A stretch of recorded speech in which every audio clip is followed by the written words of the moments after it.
It's 8 o'clock. This is the UK Tonight live in Westminster as the potential challengers to Sir Keir Starmer begin to make their moves. Andy Burnham confirming this evening he will seek a return to Parliament after a Labour backbencher announced that he would stand down to make way for the Mayor of Greater Manchester.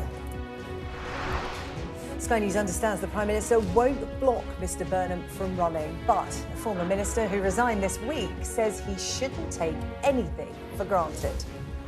There's a sort of level of entitlement that I feel like I'll just have X, Y and Z seat. The starting gun was fired this afternoon when Wes Streeting finally announced his resignation as Health Secretary. But he stopped short of launching a leadership challenge. When that contest does begin, Angela Rayner could be waiting in the wings. The former Deputy Prime Minister has resolved her tax affairs and says she wants to play her part in bringing about change.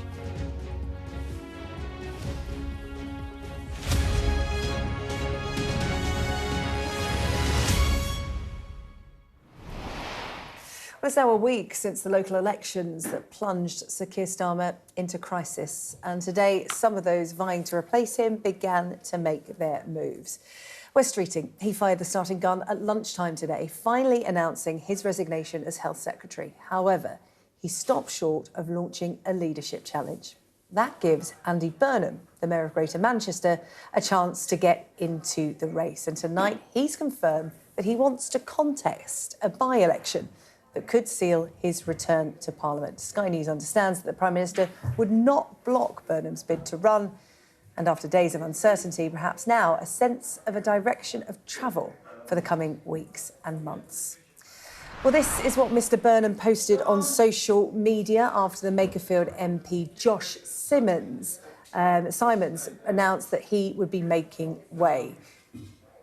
Andy Burnham saying, I can confirm that I will be requesting the permission of the NEC to stand in the Makerfield by-election. I grew up in this area and have lived here for 25 years. I care deeply about it and its people. I know they have been let down by national politics. He went on to say, there is only so much that can be done from Greater Manchester. Much bigger change is needed at a national level if everyday life is to be made more affordable again. This is why I now seek people's support to return to Parliament. Let's bring in our chief political correspondent, John Craig, who joins me now. John, we were on air just a matter of hours ago together. Yeah, it has, because we were talking about Wes Streeting's resignation and how there'd been an eerie silence after that. Nobody following his lead. Andy Burnham, however, answering that at around 5 o'clock this evening. Well, in actual fact, the announcement came from Josh Simons, the MP, first of all, who said that he would be stepping aside in favour of Andy Burnham. So, as you've heard, you've said he's the... Makerfield is a seat. It's the seat right next door to Andy Burnham's old seat in Lee in Greater Manchester, near Wigan. And looking at the maths, well, Josh Simons had a majority of 5,399, Reform in second place. It's not the easiest seat to fight. If you compare what happened in that Gorton and Denton by-election, that was a much bigger Labour majority there. So it's a challenge. Andy Burnham's supporters say because of his personality, his charisma, his star quality, he can win it. But Nigel Farage has said tonight that they're going to throw the kitchen sink at it. Yeah. The Reform UK did well in the local elections in Greater Manchester. It does seem, though, that Andy Burnham has cleared the first hurdle because we understand that in what I suppose you could say is a magnanimous gesture, the doomed, beleaguered Prime Minister, Sir Keir Starmer, has let it be known that this time he will not oppose Andy Burnham becoming a candidate. So he will become the candidate. The by-election, who knows, June, July, depends when Labour move the writ. They'll probably... Now that I think Labour have removed the obstacle of the National Executive approving him being the candidate, you would imagine that Labour will get on with it, move the writ quite soon. It'll happen probably June, July, possibly.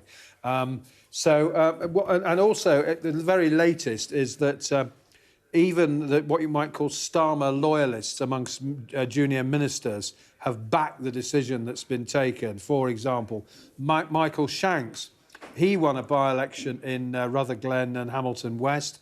He's backed the decision. Labour needs its best possible team on the pitch. We've had that phrase a lot, haven't we? Big football fan, of course, Andy Burnham. Jake Richards, Rother Valley, Junior Justice Minister. The right decision by the PM. And Ian Mather, he won a by-election in Selby. So... but you say it's a challenge. Seems to be relief amongst Labour MPs, even Starmer supporters, that they've not tried to block him. Yeah, you talk about this by-election and this sort of return of Andy Burnham as being a challenge. It's also a huge risk as well, because there is a world in which this gets worse and not better. There is no guarantee that Andy Burnham will win a by-election. It also opens up a huge vacancy for the next mayor of Manchester. And as we saw in the local elections, Reform are making huge gains in that area. So there is a world where Labour are worse off from all of this just to get one man into the party. I think Sky News' great friend Lord Robert Hayward has already, the pollster, psephologist, pundit, has already predicted that Mr Burnham will win in Makerfield, but Labour will seize the job of Mayor of Greater Manchester. A lot of people, Labour supporters, will be alarmed at that prospect. I mean, Reform must really fancy their chances there. I mean, there's no... I've heard the name of, I think it's Bev Craig, no relation. She is the leader of Manchester City Council. And I think Mr Burnham has suggested that she would be a good successor. But, of course, it's a tough ask to step into those shoes as Mayor of Greater Manchester. I should just say, here we are, 8:05. What haven't we heard today? We have not had a successor to Mr Streeting as Health Secretary. Now, my theory is that perhaps one or two people have been offered it and said, no, I don't want to serve in your cabinet because you're not going to be around much longer. Angela Rayner, she wants to come back into the cabinet. Health, big job. Anyway, we await an announcement on Mr Streeting's successor. OK. Well, John, Josh Simons, as you said, announcing his plans to stand aside in Makerfield to allow Andy Burnham to contest that seat in a by-election. The Work and Pension Secretary, Pat McFadden, he was on Sky News a little earlier defending the Prime Minister. He spoke to our colleague Mark Austin and our political editor Beth Rigby. I think there's a lot of steps to go here and a lot of assumptions. And the biggest one being that an MP can create a by-election, which isn't necessary. In the past, that has proven to be a risky thing to do. And in the end, it is the voters of Makerfield who will decide who the next MP is. With regards to... But it'll be you and the NEC and Keir Starmer who decides whether they get a chance to do that. They will decide on the shortlist and so on. But if I could return to Beth's question about leadership, there is a process for this laid down in the Labour Party's rules. You know what it is. It's about the volume of nominations that any aspiring candidate has to get. That process hasn't been triggered, despite all the turbulence and drama that we've seen in the past week. That wasn't my question. My question is, do you think it would be right for the Labour Party, NEC, to block Andy Burnham from running in that seat if that's what he would like to do? What they'll look at is they will look at the consequences for the seat and also the consequences for Greater Manchester, which, of course, is where Andy is the incumbent mayor. And they'll take all that into account and they'll make a decision. What do you think?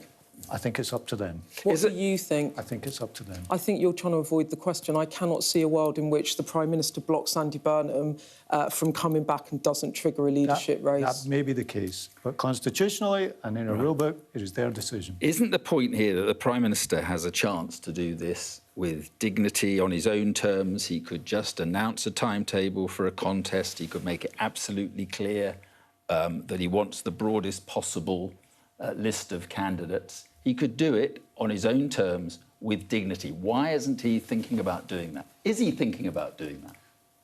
I think two reasons, really, in response to that. First, as I said, for all the turbulence that we've had in the past week, and I wish we hadn't had it, but we have, there's no escaping it, he didn't create it. He didn't ask anyone to resign. He didn't ask anyone to post statements, sign letters, all the rest of it.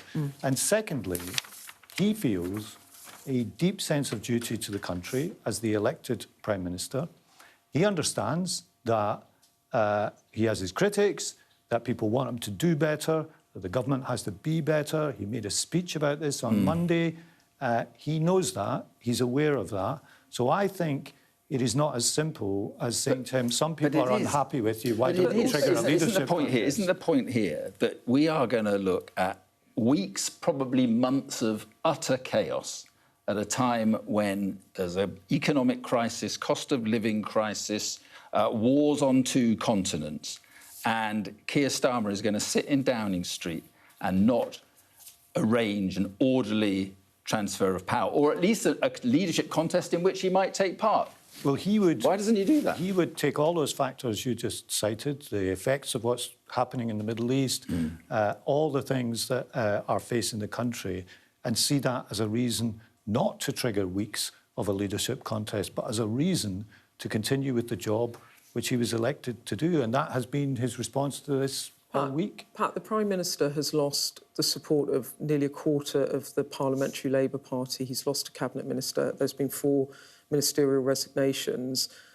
Whether for all the goodwill in the world and the best intentions he wants to continue as Prime Minister, can you hand on heart say that he can command the confidence of the Labour Party anymore? I mean, the writing's on the wall, isn't it?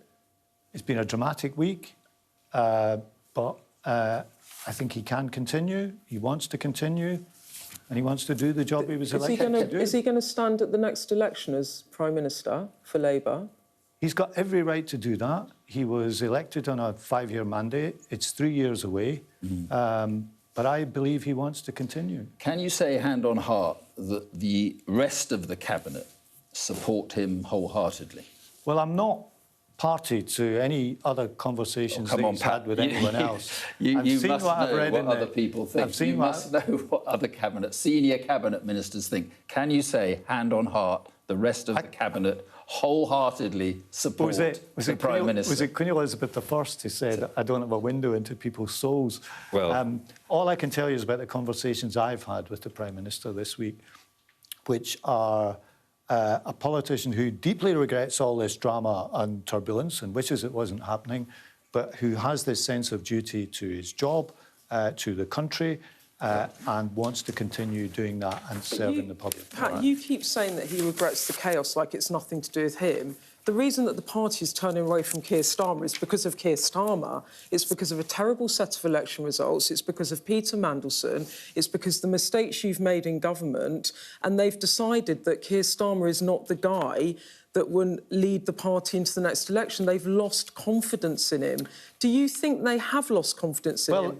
And how does he get it back? The people who've published statements have. But we've also had a letter this week from a very large number of MPs saying that they support Keir Starmer, that they don't want to see a leadership election. Yeah. So that is not every voice. And we have had, as I said, we've had very tough local elections in the past when we've been in government, and we've managed to recover from them. I'm not saying that's inevitable. Right, last I'm not question. complacent about it. What I am saying is that a general election is a different question from local elections. Would you personally like to see Andy Burnham back in Parliament? Look, I think he's a huge talent. I think an unnecessary by-election is a risk. And the reason I say it's a risk is I think we're making assumptions about the voters in this. And in any by-election, it's the voters who decide. But I do think Andy is a big talent. I like Andy, I respect Andy, I think he's done a good job as Manchester Mayor. And in my capacity as Secretary of State for Work and Pensions, I've had really good dealings with Andy on the issues that we care about youth unemployment, getting people back to work, and so on. And the Work and Pensions Secretary speaking on Sky News earlier this evening. Well, we're joined now by long-standing Labour MP, currently sitting as an independent, Diane Abbott. Diane, thank you for coming in to see us this evening. Well, it's all changed since you were in the Sky News studio just a couple of nights ago. So much has happened today. In light of developments this evening and this afternoon, is it over for the Prime Minister, or do you think, as Pat McFadden said there, he can bring it back? I think people are forgetting the size of the defeat that Keir Starmer led us to last week.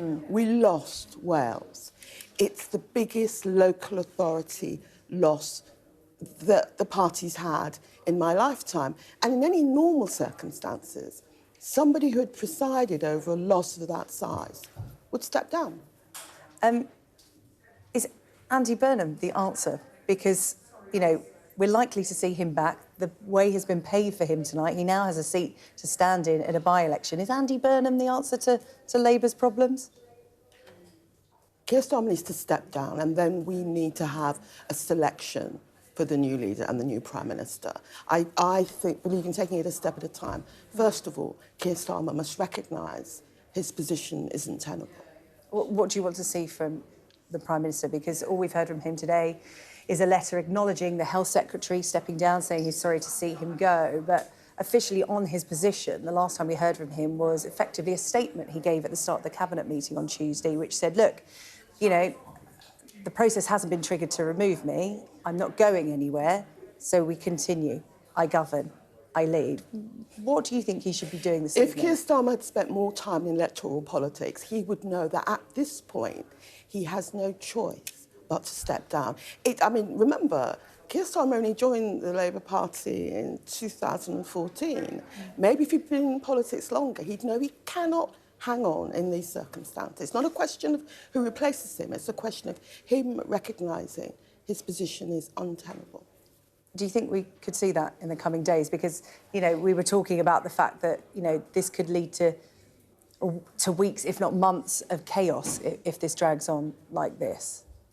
Oh, I hope so. I hope he really does recognise quite quickly that his position isn't tenable, because the worst thing for the party and for the country is to have the kind of turmoil we've had in the past few days. Can we talk about some of the runners and riders, John? We've been talking about them all day, haven't we? Angela Rayner was the first to give an interview this morning. She recorded it a couple of days ago, but it ran out this morning. She has now been cleared of her tax issues, which obviously lost her job on the front benches. So she said she's a team player, but, you know, she's up for anything that can, you know, help Labour. So not ruling herself out as such. Angela Rayner, what are your thoughts on her in terms of, she's not made a move yet, but given the field that are currently making moves, she may well do? She's very popular in the party, and the advantage with Angela, she's come up through the Labour movement, which counts for something with Labour supporters. So, yeah, I'd like to see her be one of the contestants. Yeah. Other names, some of them very familiar who have run before. Ed Miliband. I ran against Ed Miliband. He won that time around. Yeah.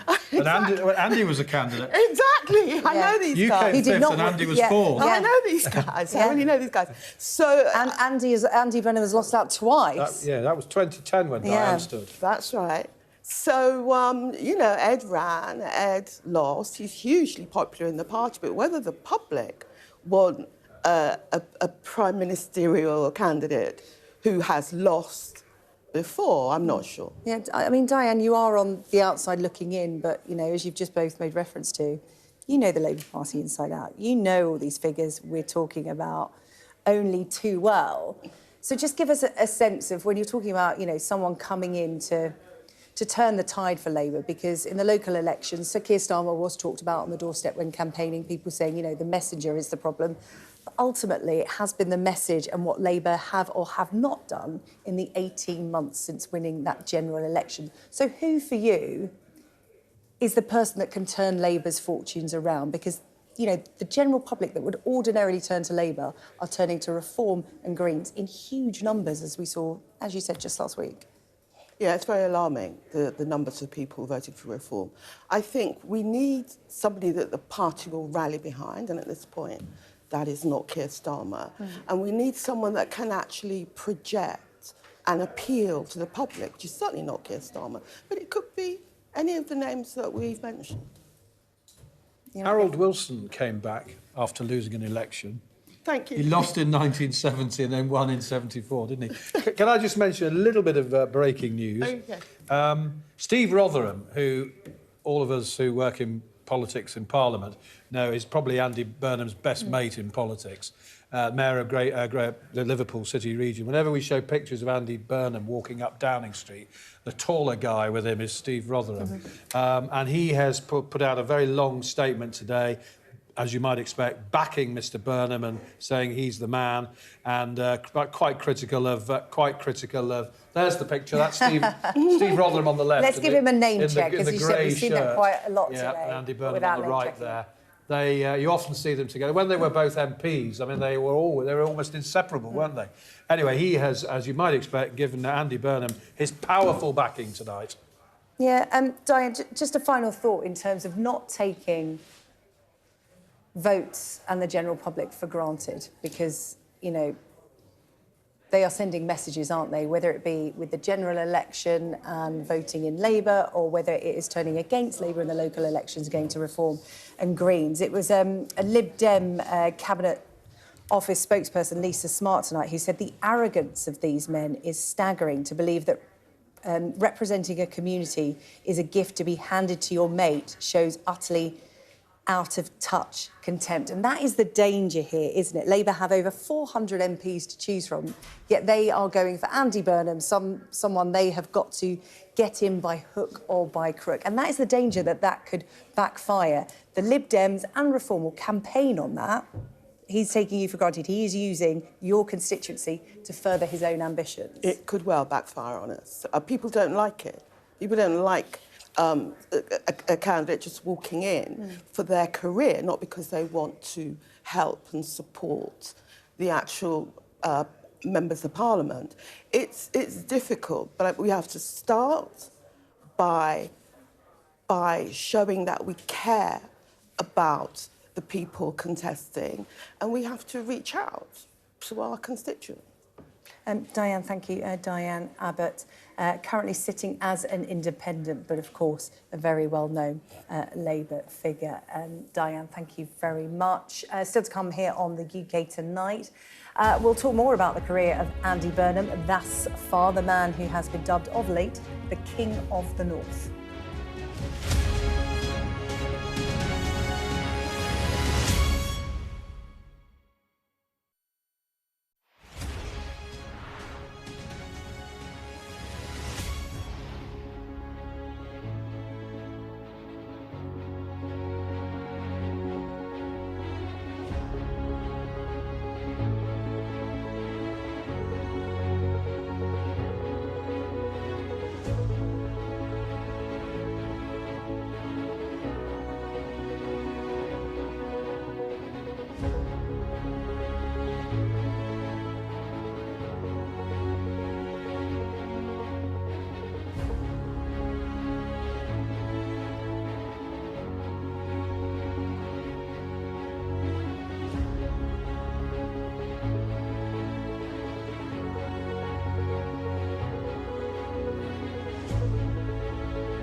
What's the best thing about being a Sky News presenter? Perfect. Let's bring you some breaking news. Being a Sky News presenter. I began by asking... Thank you so much. ...trusting us to tell her story. The battle for number 10. Sky News has been given exclusive access. Let me give you a sneak peek. It was the day those present would never forget. Why did you decide to open up and tell your story? Before today, the most prominent minister to resign and call for Sir Keir Starmer to go was Jess Phillips. Jess Phillips quitting her role at the Home Office just 2 days ago with a plea for bold leadership. She's been speaking to our political editor, Beth Rigby, for the Electoral Dysfunction podcast, and she had a warning for Andy Burnham.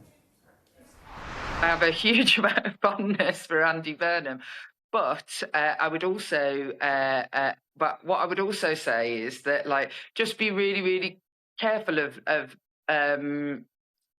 looking like it entitled.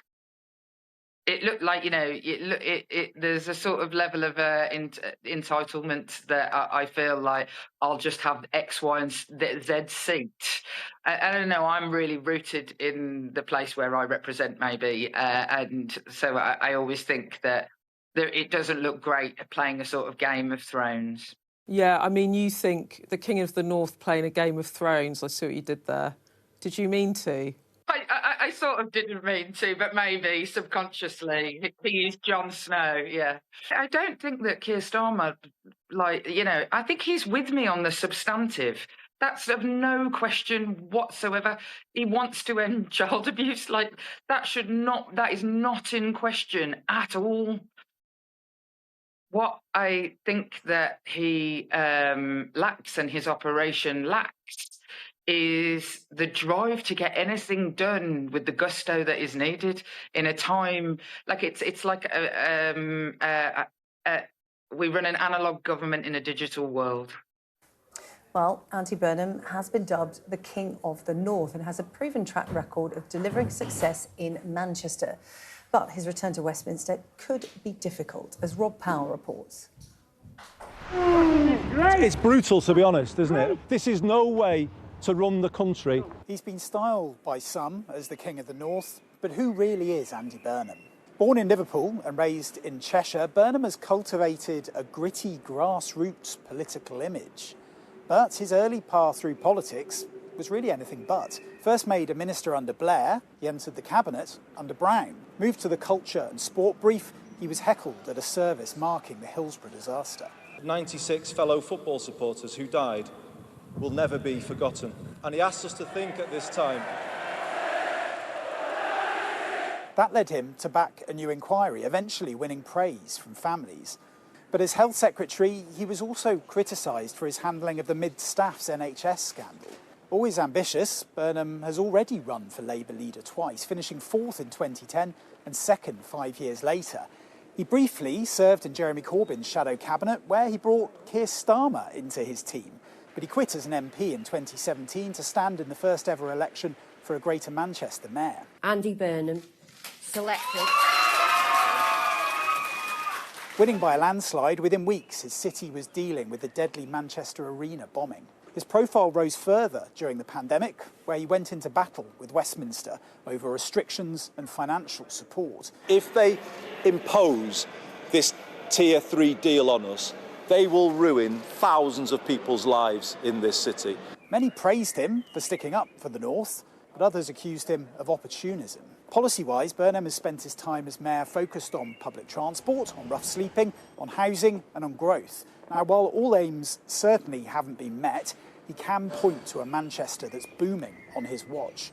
Now, he's been open about wanting to apply his approach as mayor to the country as a whole. There's been a few choice words from government about you potentially plotting some sort of leadership challenge. Is that wide of the mark? I'm not doing interviews in the street, I'm sorry. His ongoing ambition has been clear too, as he tried to stand to become an MP again, only to be blocked by the party top brass. Now, some still view Andy Burnham with suspicion, wondering if he's the real deal or just an able cultivator of his own image. Whatever the truth, polling suggests he's far more popular than any other party figure. But without a seat in the Commons, his route to Downing Street is still far from straightforward. So is Andy Burnham the real deal? Let's ask Labour MP for Shrewsbury, Julia Buckley, who joins us now. Ms Buckley, is he the real deal?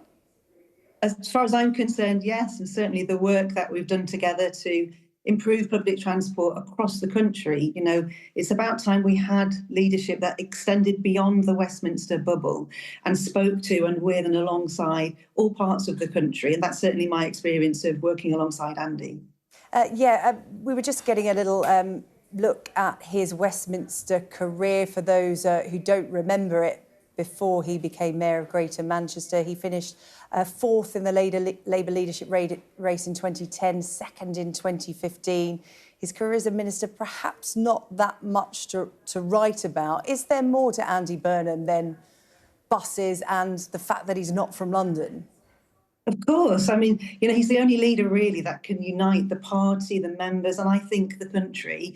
The work that he's done in Manchester, it's the hard yards he's done over the last decade to make Greater Manchester not just the most economically successful city, but the work he's done around social housing, around working not just transport, but also the other work that he's done with partners, also around water utilities, improving people's lives on the ground, which frankly is what's been lacking. We've got some great policy and legislation, but we haven't really been able to cut through at the national level and show people, demonstrate the effect on their real lives. And we need somebody that can reach out and cut through, don't we? It's time now for real politics that actually cut through to real people. Is there a danger, as Jess Phillips alluded to when our political editor Beth Rigby spoke to her, that this is all being taken for granted by Andy Burnham and indeed by Labour members? Because the public view could be this is a candidate being forced on this constituency to further somebody's own personal political ambitions. The Lib Dem Cabinet Office spokesperson Lisa Smart this evening said this: the arrogance of these men is staggering, to believe that representing a community as a gift to be handed to your mate, it shows how utterly out of touch they are. It shows utterly out of touch contempt. So I'm going to really suggest the opposite. It's the culture of factionalism and backroom stitch-ups that has led to the situation that we're in. I mean, the rumours that Morgan McSweeney is back in number 10, advising Keir Starmer, ministers resigning, Wes Streeting coming forward to potentially do a leadership. We hear all the time of entitled men running politics. And I can tell you my experience in Westminster, there are plenty of entitled men who have been running a closed shop that has not benefited. My question to you would be this then, because the last time Andy Burnham tried to come back to be an MP, that was blocked by Sir Keir Starmer, and it was blocked because of what we're discussing now. There could have been a leadership challenge. So why was Andy Burnham not coming back as an MP before that? And I say that to you because the quote I've just given you from the Lib Dem spokesperson is what Reform and the Lib Dems are going to be saying on the doorsteps of this by-election, that they will throw everything at.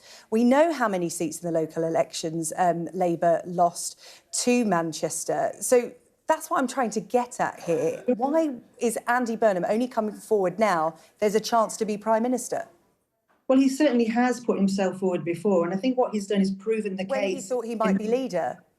Well, he's proven the case of how we can have a different kind of politics in Manchester, and now he wants to bring that to the national level. And you're quite right. The NEC did block him last time, and I think quite a few people have acknowledged that that was an error that has led to gains from other parties. But we've got a really popular, down-to-earth politician. Why on earth would we prevent him from coming forward? And let me just tell you something else.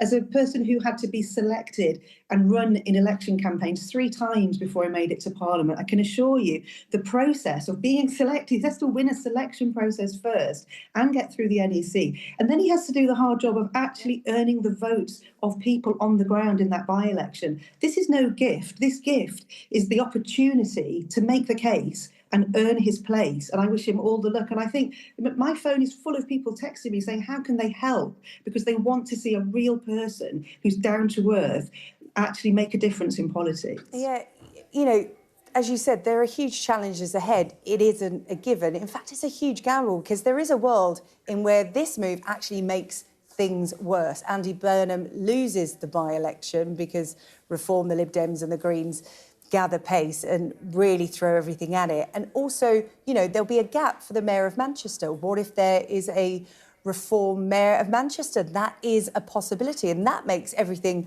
worse for Labour. I mean, there are 400 Labour MPs to choose from, over 400 Labour MPs to choose from, and Labour are jumping through all these difficult hoops to try and get him in. So there is a world where this could actually really blow up in Labour's face.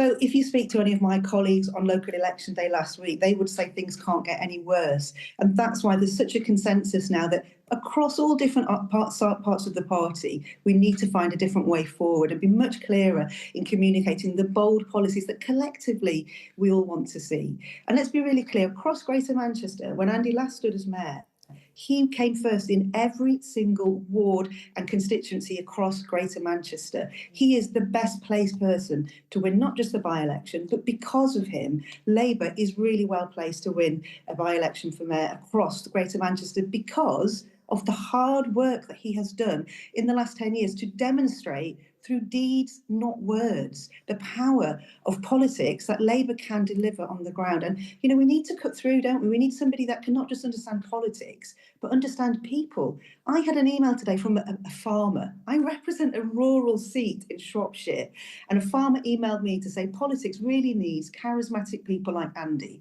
who can communicate clearly to the electorate, has energy and not be robotic. That's a farmer in Shropshire who's taken the time to email. Nobody thinks this is a given. People think it's time for a fresh approach to cut through with the really good news that we've got to tell.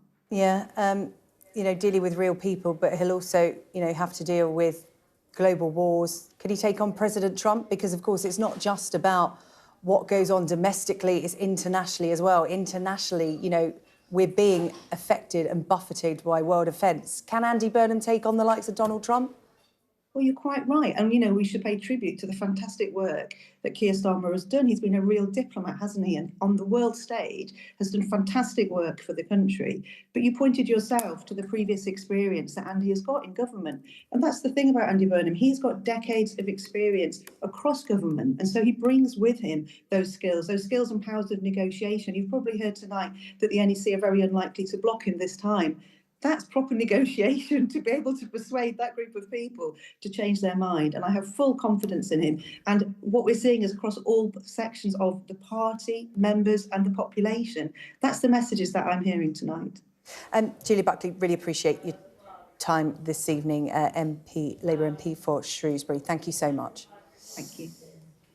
You're watching the UK Tonight. On the way, where does Wes Streeting's resignation as Health Secretary leave the NHS? As yet, no replacement for him announced in that brief. We'll be taking a look at the picture after the break.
I urge you not to look away.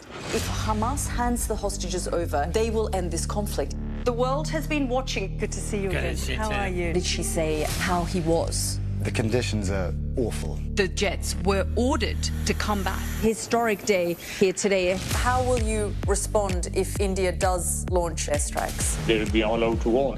I'm just going to put some body armour on. I'm Yalda Hakim.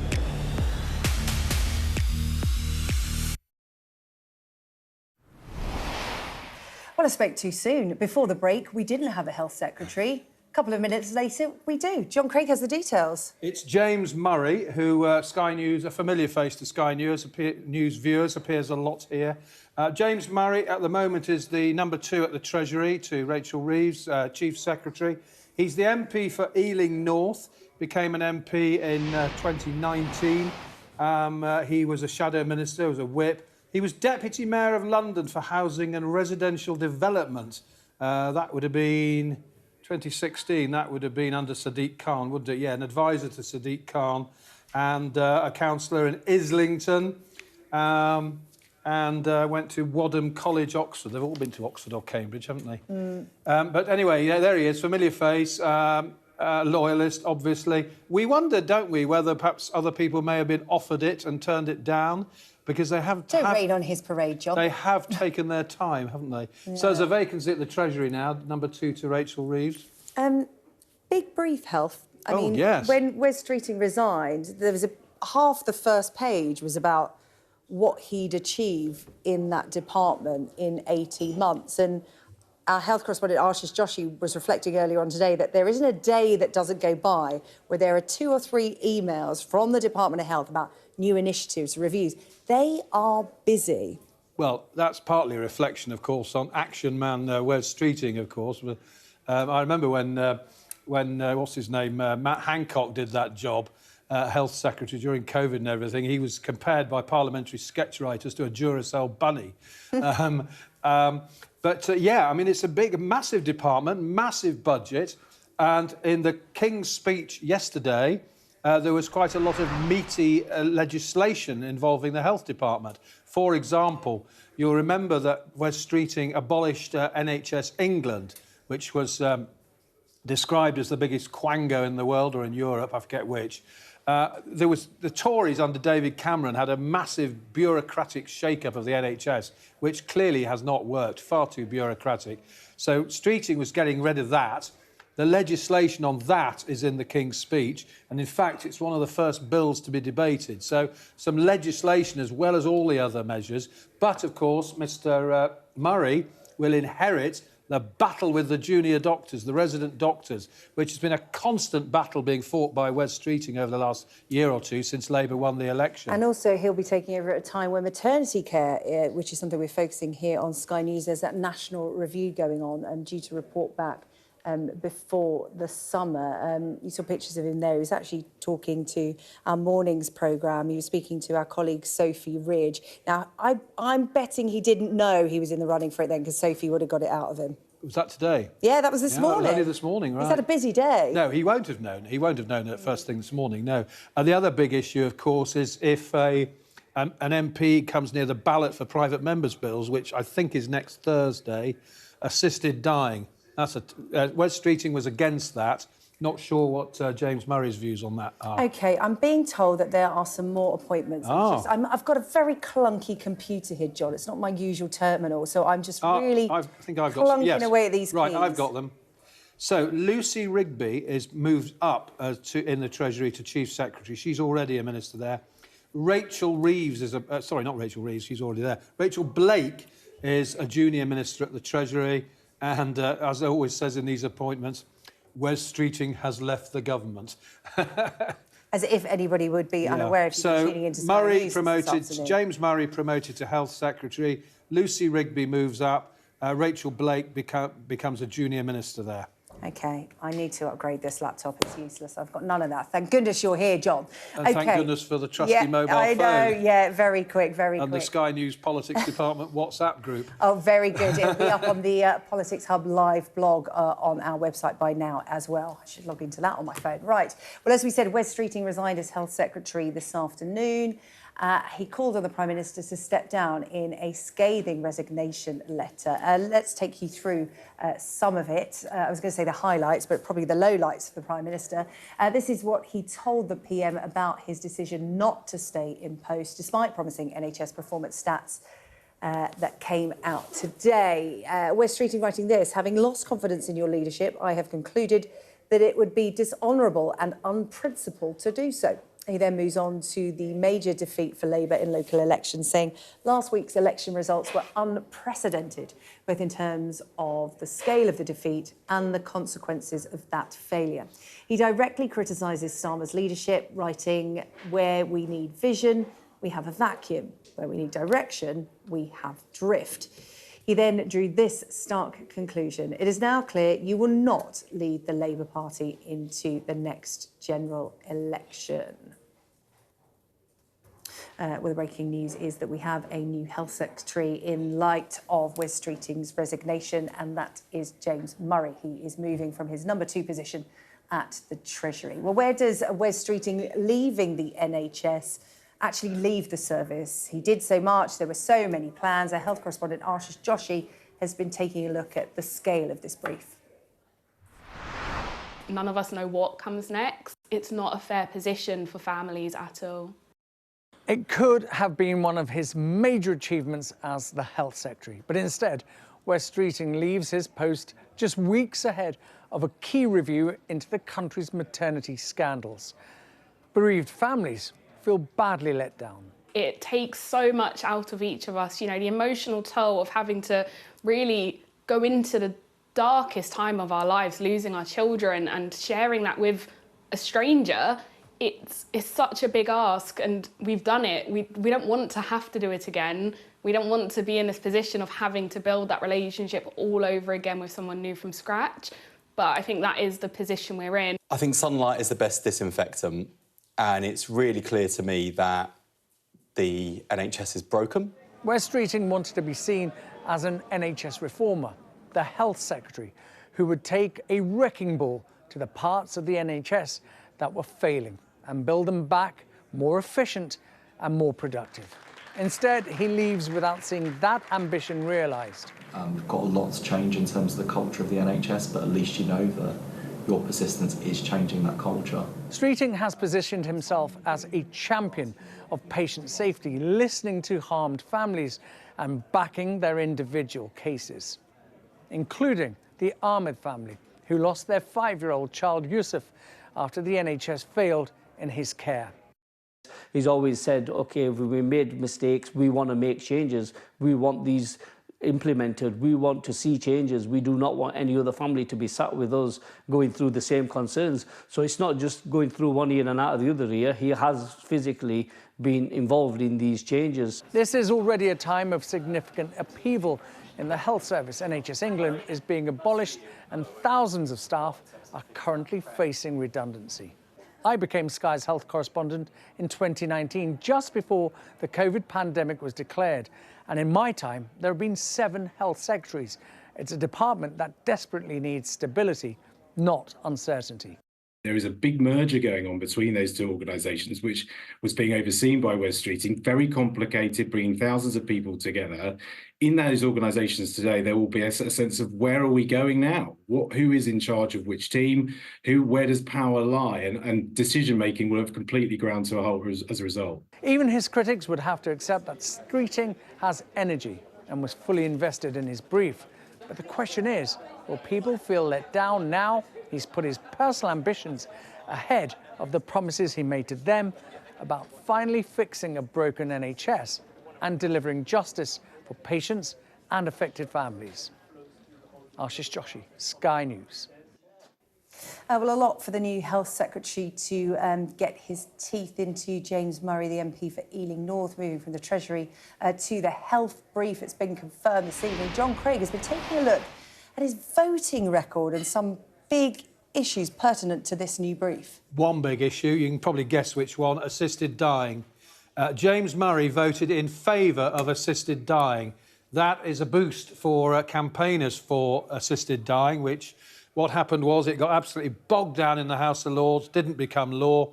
private member's bill introduced by Kim Leadbeater, the Labour MP, and the supporters of assisted dying will be delighted tonight that the new Health Secretary voted with them in favour of that bill. Wes Streeting was strongly opposed to it, and he annoyed pro-assisted dying campaigners by saying at one stage, well, if this goes through, we'll have to find the money from somewhere else in the health budget, which they thought was unfair, the supporters. OK, well, a little insight into the thoughts of James Murray as he takes on that brief. James Murray appointed as the new Health Secretary this evening. Well, we're joined now by the former Director of Communications at Number 10, James Lyons. I would imagine the Communications Office in Number 10 is very busy right now. Give us an insight into what will be going on, given all the breaking news today. Well, I think there may be a little calm now after the storm of recent days. I think what we've effectively seen tonight is the Prime Minister accepting that his premiership is coming to an end. And I think that could now happen very quickly. There is the small matter of a by-election in Makerfield. And, you know, I'm sure the reform will not just throw the kitchen sink at it, but the table and the chairs as well. But although they won all of the council seats in the last lot of elections, Andy Burnham actually won all of the wards here when he stood to be mayor last time round. And this is very much in his backyard. So what looked really implausible this morning is now a reality. There is a viable way for Andy Burnham to come back to Westminster and to make it into Downing Street. James, it's John Craig here. Do you think Labour will now... OK, so assuming that the NEC, the National Executive, approves his bid to stand as a candidate, which we're being led to believe they will, they won't block him a second time, do you think that the Chief Whip will move the writ pretty quickly and they'll have the by-election quite quickly? Or do you think perhaps they may wait a while and perhaps scupper Andy Burnham's bid by another means by delaying his return to the House of Commons? No, John, I think the Prime Minister has reconciled himself to Andy Burnham returning to Parliament with all that means. He can't afford to lose another seat to reform. And I think they'll move the writ quickly to avoid reform carpet bombing the constituency with the huge amounts of money that they now have at their disposal. And I'll go further than that, John. I think if Andy Burnham does, as we all expect, make it back to Parliament, I think there's a strong chance that there's going to be a coronation here. Oh, a coronation? Well, hang on a second. So that suggests you don't think that Wes Streeting can get enough MPs to back him to get on the ballot paper? Well, regardless of whether or not he can get the numbers, and obviously that is a fact that's disputed, what you've seen today is actually Wes resign but not trigger a contest because he wants to do the right thing by the party and I believe by the country. What has become obvious, I think, in the last day or two is that Andy Burnham commands the support from all sides of the PLP. The hard left calls for the Prime Minister to go, but not quite yet, as made by John McDonnell and co, were clearly aimed at getting Andy in. And I think it's been pretty obvious, actually, that some on the right of the PLP have decided that Andy Burnham represents a better future for the party than risking a Wes Streeting contest against either Ed Miliband or Angela Rayner. I was going to mention Angela Rayner because she's been one of the names mentioned right from the start. In fact, she had a fortuitously timed interview this morning announcing What a day it's been. Yeah, exactly. I mean, that seems so long ago. That was at 6 o'clock this morning. We've been here since then, haven't we, John? You know, that's how the day started. Angela Rayner essentially saying, you know, I'm out of the woods when it comes to my tax scandal. Yes, I play as part of a team, but, you know, when asked whether she wanted to lead, she did not rule it out. So I would imagine in Angela Rayner's mind, if there is a leadership contest, she'll be showing up.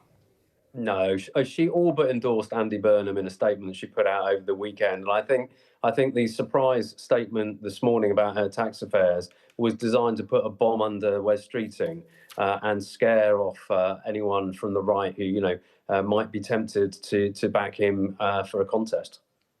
What do you take of the view of, you talk about it being a coronation. I keep coming back to the fact that, the general election, over 400 Labour MPs were elected, yet they're having to bring someone in from outside the party to essentially save them. And I just wonder how that sits with the general public. Well, look, there is a danger here. It is Andy's backyard.